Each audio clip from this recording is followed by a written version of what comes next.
ရှိခြင်းလဲဟိုဝေးဆုံးလေးကနေပဲကြည်နေမယ်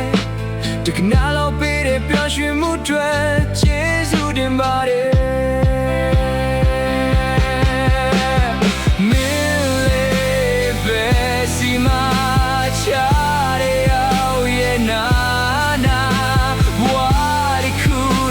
ပြော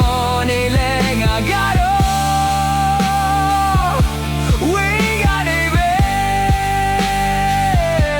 ချီနေမယ်